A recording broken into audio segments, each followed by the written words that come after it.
നമുക്കിപ്പോൾ തത്സമയ ദൃശ്യങ്ങൾ ലഭ്യമാണ്. അതിലേക്ക് കൂടി ഒന്ന് പോയിട്ട് നിങ്ങളിലേക്ക് ഞാൻ തിരികെ വരാം. നിർമ്മല സീതാരാമൻ ബജറ്റുമായി പുറത്തേക്ക് വരികയാണ്.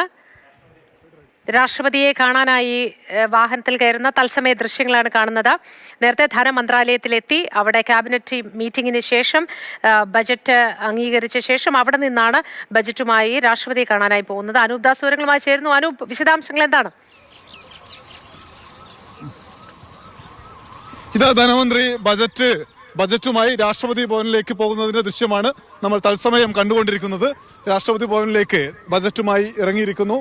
ഈ തൊട്ടടുത്ത് തന്നെ ധനമന്ത്രാലയത്തിന് തൊട്ടടുത്തുള്ള ഈ ഏതാണ്ട് 500 മീറ്റർ മാത്രം സഞ്ചരിച്ചാൽ രാഷ്ട്രപതി ഭവനിലേക്ക് എത്തും. അവിടേക്ക് ധനമന്ത്രി പോയിക്കൊണ്ടിരിക്കുകയാണ്. എന്തായാലും രാഷ്ട്രപതിയെ കണ്ട ശേഷം തിരിച്ചെത്തി ക്യാബിനറ്റും കഴിഞ്ഞാണ്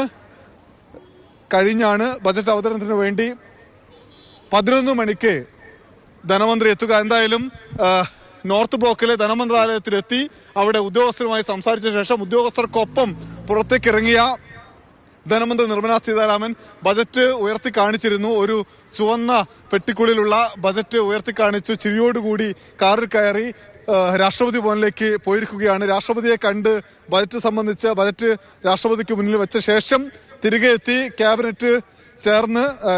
ക്യാബിനറ്റിൽ പങ്കെടുത്ത് ബജറ്റ് അംഗീകരിച്ച ശേഷമാണ് ബജറ്റ് അവതരണം നടക്കുക. എന്തായാലും നേരത്തെ ബസന്തും ബാലുവും എല്ലാം പറഞ്ഞ പോലെ രാജ്യം വലിയ പ്രതീക്ഷയോടുകൂടി കാത്തിരിക്കുകയാണ്. ആദായ നികുതി സ്ലാബുകളിൽ വരുന്ന മാറ്റം, അടിസ്ഥാന വർഗത്തിനുള്ള പ്രഖ്യാപനങ്ങൾ, ജനകീയ പ്രഖ്യാപനങ്ങൾ, അതിന്റെ കൂടെ തന്നെ യുവജനങ്ങൾക്ക്, കർഷകർക്ക്, ഒപ്പം കായിക മേഖലയ്ക്ക്, ഒപ്പം വ്യവസായ മേഖലയ്ക്കൊക്കെ എന്ത് പ്രഖ്യാപനങ്ങൾ ഉണ്ടാകും?